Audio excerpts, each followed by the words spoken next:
મહાનગરપાલિકાની જે ચૂંટણી છે તે ચૂંટણીને આડે હવે ગણતરીના દિવસો બચ્યા છે, ત્યારે જે પ્રચાર જે છે ઉમેદવારો કરતા જોવા મળી રહ્યા છે. આપણે હાલ જે કહી શકાય વોર્ડ નંબર 9નો જે વિસ્તાર જે છે તેમાં આમ આદમી પાર્ટીના જે ઉમેદવારો જે છે તે અત્યારે પ્રચાર કરી રહ્યા છે. ખાસ કરીને આ વોર્ડની અલગ એક વાત એ છે કે આમ આદમી પાર્ટીના જે ચારેય ઉમેદવારો છે તે માતા પુત્ર થાય છે, એટલે જે આખી પેનલ છે તે માતા પુત્રની પેનલ છે, એ પણ એક અલગ વાત છે. ત્યારે ઉમેદવારો જે આપણે પૂછશું કે આખું જે કઈ રીતનું આયોજન હતું અને કેવો રિસ્પોન્સ છે તે લોકો તરફથી મળી રહ્યો છે.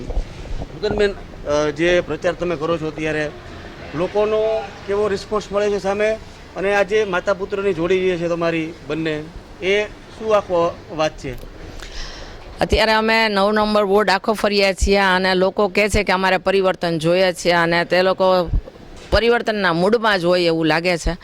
અમે લોકો જ્યારે સાથે મળ્યા ત્યારે એક નક્કી જ કરેલું હતું કે આ વોર્ડની અંદર માતા પુત્રની જોડી, એટલે અમે લોકો 3 જણ હતા. પછી યુવરાજના મમ્મી લક્ષ્મીબેનના મેં રિક્વેસ્ટ કરી કે આપણે મા દીકરાની જોડી ઉતરીએ, એટલે હું અને સિદ્ધાર્થ અને યુવરાજ અને લક્ષ્મીબેન આ રીતે અમે માતા પુત્રની જોડી ઉતરા.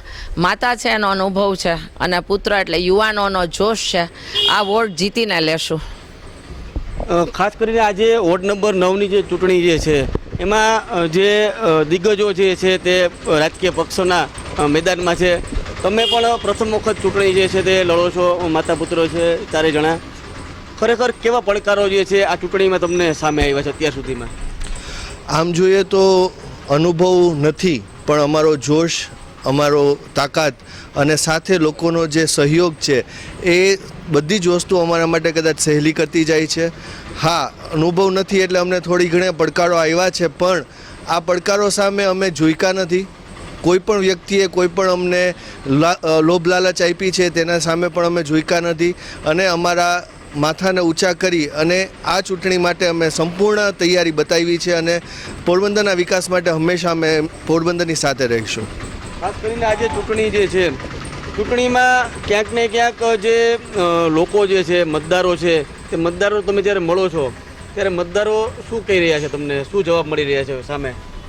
એ લોકો લગભગ અમને જાણતા હોય છે અને એમ કહે છે કે તમે જે પોરબંદર માટે જેતપુર પાણી, બાલુબા અને અનેક સેવાકીય કાર્યો કર્યા છે, તો આ જ કાર્યો અમારે હવે પોરબંદર માટે જોઈએ છે. પોરબંદરમાં એક એવું પરિવર્તન જોઈએ છે જે લોકો કામ કરે, જે લોકો વિકાસના નામે ભ્રષ્ટાચાર ન કરે.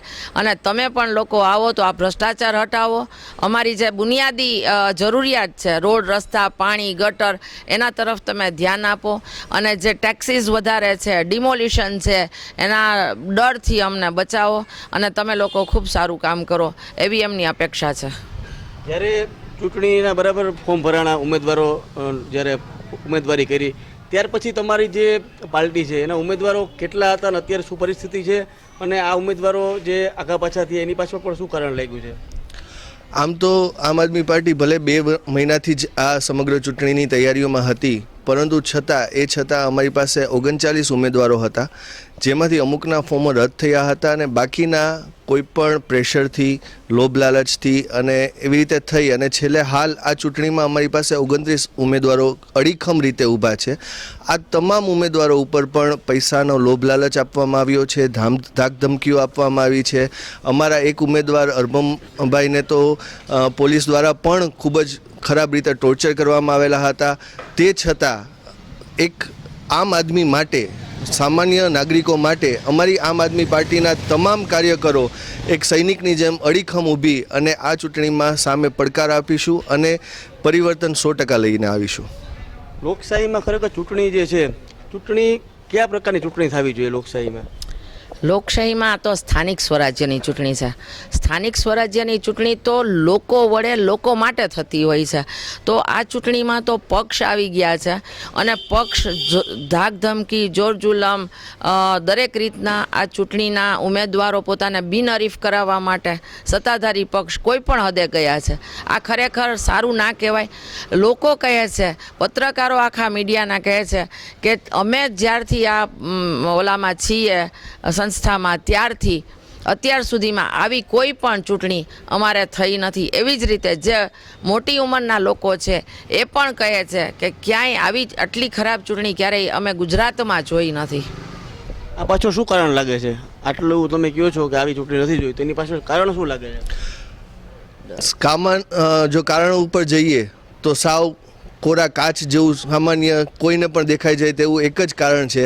સત્તા પક્ષ હવે અમારાથી ડરે છે, સામાન્ય નાગરિકથી ડરે છે. એમને ડરવાની કોઈ જરૂર ન હતી. જો આ ગયા 5 વર્ષમાં તેમણે એક પણ સારું કામ, એક પણ કાર્ય સામાન્ય નાગરિક માટે કર્યા હોત કે સામાન્ય કાર્યો કર્યા હોત તો એમને ડરવાની કોઈ પણ જરૂર નથી. હાલ તેમને ખબર છે કે સૌથી મોટો પડકાર એમને આ ચૂંટણી જીતવાનો રહેશે અને તેમાં તે ક્યાંક ને ક્યાંક કોઈ પણ રીતે ખૂબ જ નબળા પડી રહ્યા છે. તેના માટે શામ દામ દંડ ભેદ કોઈ પણ રીતે ફોર્મ ખેંચાવીને કે કોઈ પણ રીતે બિનહરીફ થઈને આ ચૂંટણી જીતવા માટેનું એક કાવતરું રચી રહ્યા છે અને આ કાવતરામાં તે સંપૂર્ણપણે નિષ્ફળ પણ ગયા છે. તો જે રીતે વોર્ડ નંબર 9ના જે આ માતા પુત્ર હતા નૂતનબેન અને સિદ્ધાર્થભાઈ, એવી જ રીતે બીજા પણ જે માતા પુત્ર એમની પેનલમાં છે તેમને વાત કરશું. તમે પ્રથમ વખત ચૂંટણી લડો છો, લોકો પાસે જાઓ છો, લોકો શું કહે છે અને શું આશા તમારી પાસે રાખી રહ્યા છે? લોકો બહુ આશા રાખે છે. પોરબંદરમાં અત્યારે બહુ તકલીફ છે, જેમ કે રોડ રસ્તા પાણી બરાબર છે, ગટરની વ્યવસ્થાઓ નથી બરાબર છે, જ્યાં ત્યાં રસ્તા ખરાબ હોય છે. તો પબ્લિક કહે છે કે તમે આવ્યા બહુ સારું કહેવાય બરાબર છે. તમે પબ્લિક બહુ આશા રાખીને બેઠી કે 5 વર્ષમાં કંઈ કામ થયું નથી, તેના લીધે બહુ પબ્લિક હેરાન થાય છે.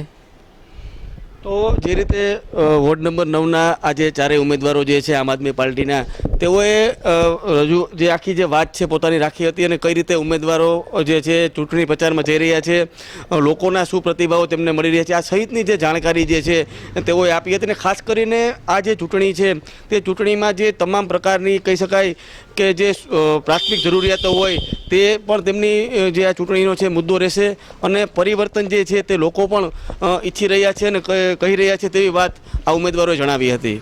પ્રતિશ સિલુ, પોરબંદર, મિરર.